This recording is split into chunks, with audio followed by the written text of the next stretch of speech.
Bapak Ibu Saudara, hari ini saya akan menyampaikan kebenaran firman Tuhan dengan judul Sengsara Membawa Nikmat.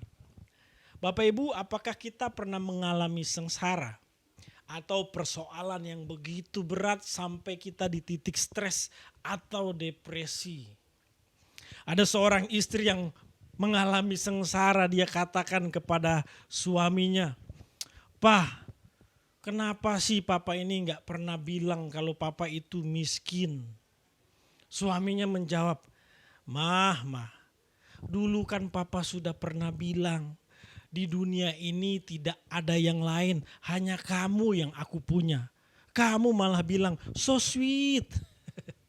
Bapak Ibu Saudara, di tengah kondisi sekarang ini tidak sedikit orang yang mengalami sengsara.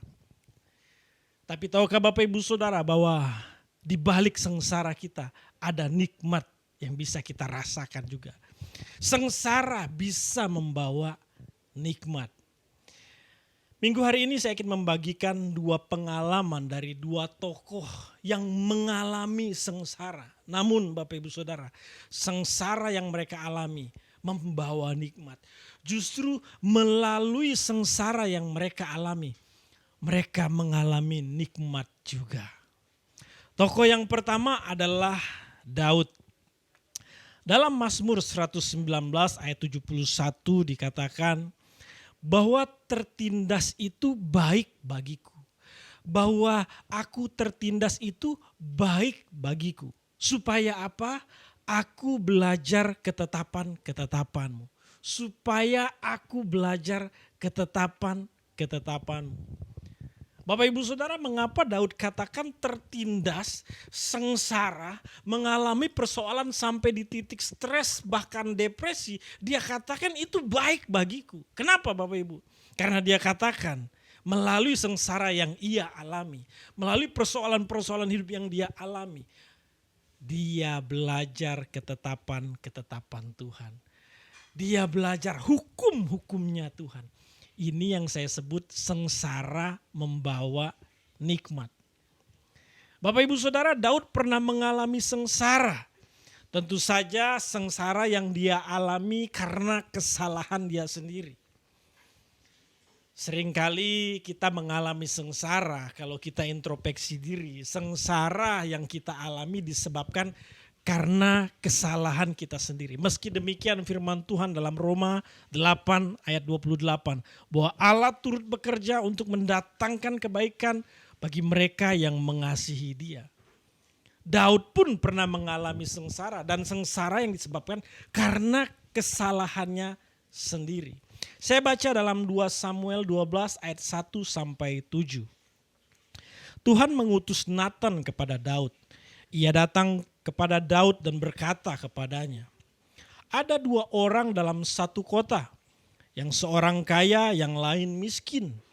Si kaya mempunyai sangat banyak kambing domba dan lembu sapi. Si miskin tidak mempunyai apa-apa selain dari seekor anak domba betina yang kecil, yang dibeli dan dipeliharanya.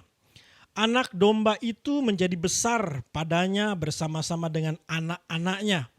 Makan dari suapnya dan minum dari pialanya, dan tidur di pangkuannya seperti seorang anak perempuan baginya. Pada suatu waktu orang kaya itu mendapat tamu, dan ia merasa sayang mengambil seekor dari kambing dombanya atau lembunya untuk memasaknya bagi pengembara yang datang kepadanya itu. Jadi ia mengambil anak domba betina kepunyaan si miskin itu dan memasaknya bagi orang yang datang kepadanya.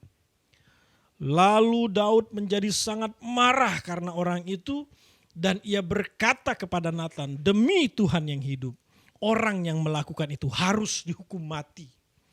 Dan anak domba betina itu harus dibayar gantinya 4 kali lipat karena ia telah melakukan hal itu dan oleh karena ia tidak kenal belas kasihan. Perhatikan Bapak Ibu. Kemudian berkatalah Nathan kepada Daud, engkaulah orang itu. Bapak Ibu Saudara, ketika Daud ditegur Tuhan melalui Nabi Nathan, Daud mengalami sengsara. Dia mengalami satu persoalan yang berat sekali sampai di titik stres bahkan depresi. Kalau kita baca ayat kelanjutannya, Bapak Ibu bisa bayangkan seorang raja dengan kebesarannya, dengan prestasinya, dengan jabatannya. Seorang raja berbaring di tanah selama 1 minggu, berpuasa dan tidak makan bersama para tua-tua. Ketika Daud ditegur Tuhan melalui Nabi Nathan, dia mengalami sengsara Bapak Ibu. Tapi Bapak Ibu Saudara, seperti di awal tadi, Daud katakan, tertindas itu baik bagiku supaya aku belajar ketetapan-ketetapanmu. Bapak Ibu, sebelumnya Daud itu hanya tahu ketetapan Tuhan, 10 hukum Taurat. Dia hanya tahu Bapak Ibu. Khususnya hukum yang ke-6, 7 dan 10. Jangan membunuh, jangan berzina, jangan mengingini istri sesamamu. Daud tahu tentang hukum Allah ini. Hanya tahu ketetapan Allah ini. Dalam ketahuannya dia, justru dia melanggar Bapak Ibu. Dia bunuh Uria, dia berzina dengan Batseba, dia mengingini istri orang lain yang bukan menjadi miliknya.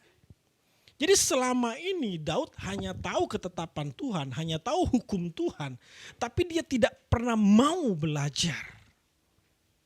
Nah justru Bapak Ibu Saudara, ketika dia mengalami sengsara, ditegur Tuhan melalui Nabi Nathan, disitulah baru Daud belajar hukum Tuhan. Dia sungguh-sungguh belajar hukum Tuhan. Dia ingat hukum Tuhan. Dia pelajari, bukan hanya mengisi nalarnya saja, tapi sungguh dia jadi ahli dalam mempraktekannya. Bapak Ibu, sebagai catatan kita harus tahu bahwa sejak hari itu, melalui sengsara yang Daud alami, Daud tidak pernah lagi berbuat dosa yang sama. Kenapa? Dia sudah belajar ketetapan Allah.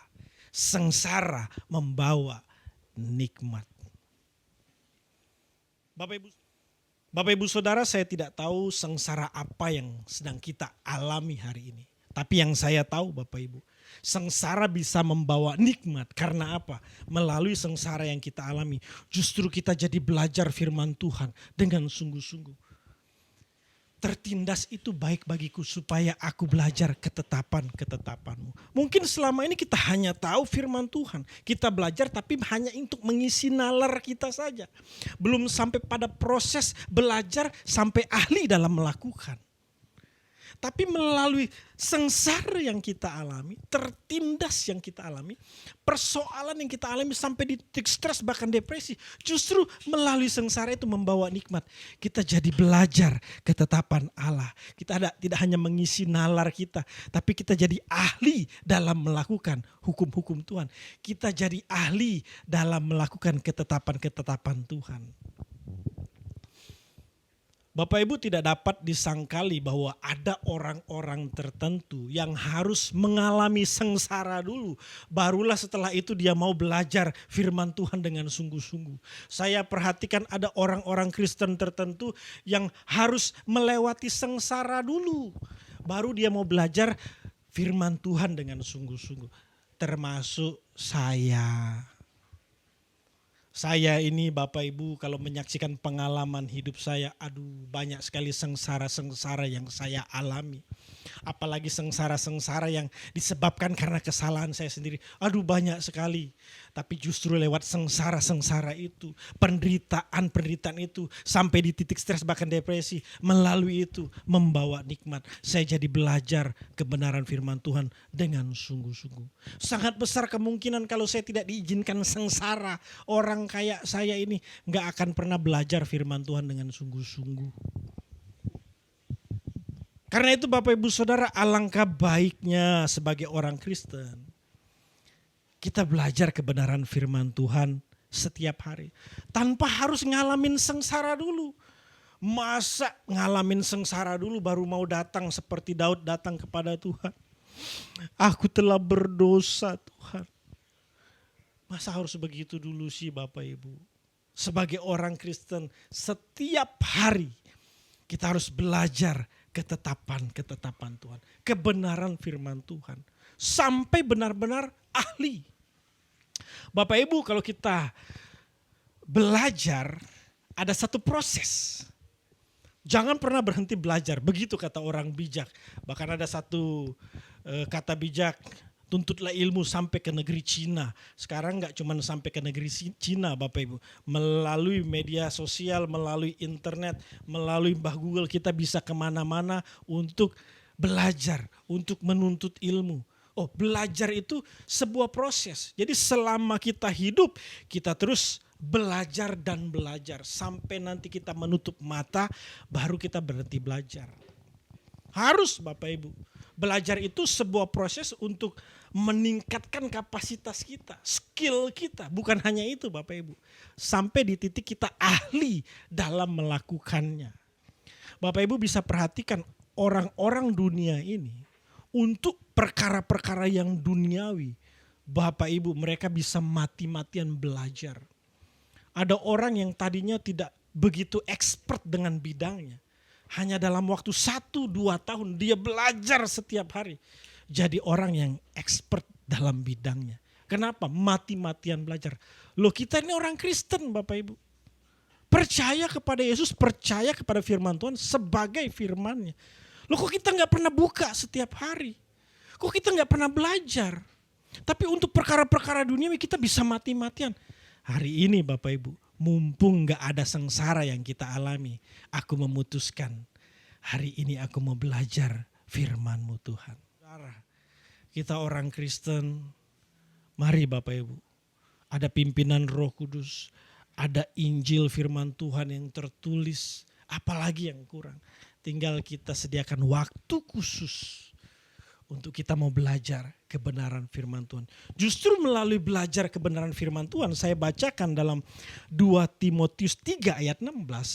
Segala tulisan yang diilhamkan Allah, artinya firman Tuhan, Alkitab yang kita baca ini memang bermanfaat. Bermanfaat untuk apa? Mengajar, menyatakan kesalahan, memperbaiki kelakuan, dan untuk mendidik orang dalam kebenaran. Kurang apa Alkitab yang kita baca, renungkan dan sampai kita dapat rema Bapak Ibu? Kurang apa? Untuk mengajar, menyatakan kesalahan, memperbaiki kelakuan, mendidik orang dalam kebenaran. Aduh, segala firman yang diilhamkan Allah, yaitu ketetapan-ketetapan Allah, firman Tuhan Alkitab yang kita baca, manfaatnya luar biasa. Sekali lagi saya ingatkan Bapak Ibu Saudara, Tuhan Yesus sangat sayang sekali kepada kita. Sangat sayang sekali kepada kita. Salah satu bentuk kasih sayangnya, Dia izinkan sengsara. Supaya apa? Sengsara membawa nikmat, kita jadi belajar firman Tuhan. Makanya gereja ini menyediakan fasilitas untuk kita belajar kebenaran firman Tuhan setiap hari. Dari Senin sampai Jumat, pukul 5.30 pagi kita ikut Deeper Every Morning. Di situ kita memuji menyembah, kita belajar kebenaran firman Tuhan. Ada hamba-hamba Tuhan yang bersedia memberikan waktunya, hidupnya untuk membagikan kebenaran firman Tuhan. Oh Bapak Ibu pasti terberkati. Dan banyak cara lagi yang Bapak Ibu Saudara saya bisa lakukan untuk kita belajar kebenaran firman Tuhan. Sengsara membawa nikmat. Bahwa tertindas itu baik bagiku supaya aku belajar ketetapan-ketetapanmu. Tokoh yang pertama adalah Daud. Tokoh yang kedua adalah Rasul Paulus. Bapak Ibu Saudara, berkali-kali Rasul Paulus mengalami sengsara. Tapi nanti akan saya jelaskan sengsara yang dia alami bukan karena kesalahannya sendiri. Ya, berkali-kali Paulus mengalami sengsara. Bahkan ia mencatat sengsara apa saja yang pernah ia alami. Saya akan bacakan dalam 2 Korintus 11 ayat 23 sampai 27. Aku lebih banyak berjeri lelah, lebih sering di dalam penjara, didera di luar batas, kerap kali dalam bahaya maut. 5 kali aku disesah orang Yahudi, setiap kali 40 kurang 1 pukulan. 3 kali aku didera, 1 kali aku dilempari dengan batu, 3 kali mengalami karam kapal. Sehari semalam aku terkatung-katung di tengah laut. Wah Bapak Ibu, ini sengsara yang luar biasa. Dalam perjalananku aku sering diancam bahaya banjir dan bahaya penyamun. Bahaya dari pihak orang-orang Yahudi dan dari pihak orang-orang bukan Yahudi. Bahaya dari kota, bahaya dari padang gurun, bahaya di tengah laut, dan bahaya dari pihak saudara-saudara palsu. Ini kalau orang bilang sekarang, apa bahasanya, mau kemana aja bahaya ini Bapak Ibu. Mau kemana aja sengsara, ini Paulus Bapak Ibu. Aku banyak berjerih lelah dan bekerja berat. Kerap kali aku tidak tidur Bapak Ibu, kerap kali Rasul Paulus tidak tidur, dia katakan. Aku lapar dan dahaga, kerap kali aku berpuasa, kedinginan dan tanpa pakaian. Pertanyaan saya, pernahkah kita mengalami sengsara seperti Rasul Paulus? Dan Bapak Ibu Saudara harus tahu, sengsara yang Rasul Paulus alami bukan dikarenakan kelalaiannya, bukan karena kecerobohannya, kebodohannya, bukan karena itu. Tapi karena dia menjadi pengikut Kristus, pemberita Injil, orang yang berintegritas sebagai rasul. Ini sengsara bagi Paulus Bapak Ibu, dan sengsara bagi orang Kristen yang serius mengikut Tuhan. Ini akan menjadi penderitaan yang membawa kita sampai pada titik stres bahkan depresi. Aduh, jadi pengikut Kristus itu gak main-main Bapak Ibu. Nah, di dalam sengsaranya ini luar biasa, sengsara membawa nikmat. Di dalam sengsaranya, dalam Roma 8 ayat 18, Rasul Paulus bilang seperti ini Bapak Ibu. Sebab aku yakin bahwa penderitaan zaman sekarang ini, yang tadi saya baca nih, penderitaan-penderitaan yang dia alami, sengsara yang dia alami, dia katakan bahwa penderitaan zaman sekarang ini tidak dapat dibandingkan dengan kemuliaan yang akan dinyatakan kepada kita. Bapak Ibu, sengsara membawa nikmat kalau kita membandingkan sengsara sekarang ini dengan kemuliaan yang akan datang. Kalau kita memikirkan sengsara kita hari ini tanpa kita membandingkan dengan kemuliaan yang akan datang, jadi tawar hati Bapak Ibu. Jadi kecil nyali kita. Rasanya ingin menyerah saja. Tapi Bapak Ibu perhatikan, Rasul Paulus katakan, penderitaan sekarang ini tidak dapat dibandingkan dengan kemuliaan yang akan dinyatakan kepada kita. Aduh. Hati saya sampai luluh membaca ayat ini. Kenapa Bapak Ibu? Emosional pasti Bapak Ibu. Ada kemuliaan yang akan datang yang dinyatakan Tuhan kepada kita. Ini yang saya sebut sengsara membawa nikmat. Khususnya sengsara yang bukan dikarenakan kelalaian kita loh. Tapi karena kita jadi pengikut Kristus.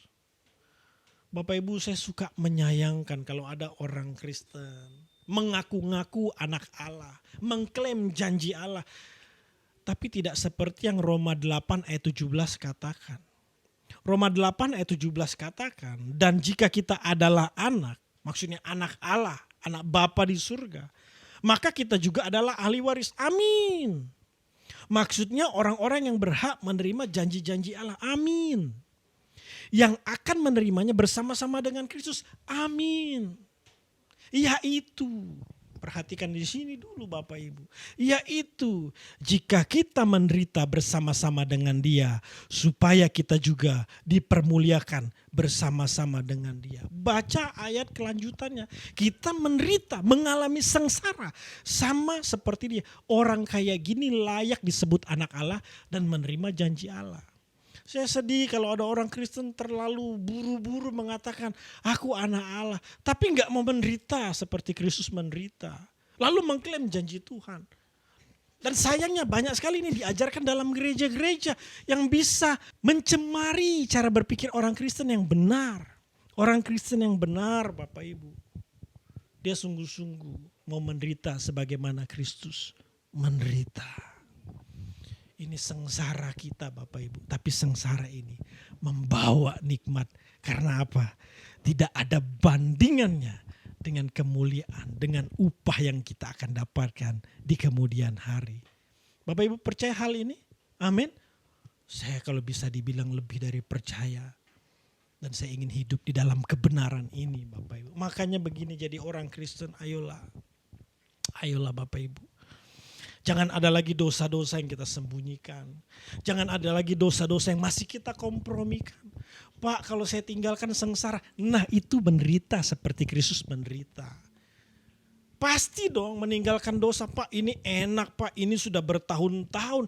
Saya sudah terbiasa dengan hal ini. Loh, kalau kita bisa terbiasa berbuat dosa, masa kita tidak bisa terbiasa berbuat kebenaran? Ini kan sebuah hal yang tidak masuk logika Bapak Ibu. Kalau kita bisa terbiasa melakukan yang tidak benar, kita juga pasti bisa terbiasa melakukan hal yang benar. Dan itu melewati sebuah proses sengsara, tapi membawa nikmat karena ada upah yang menanti di surga.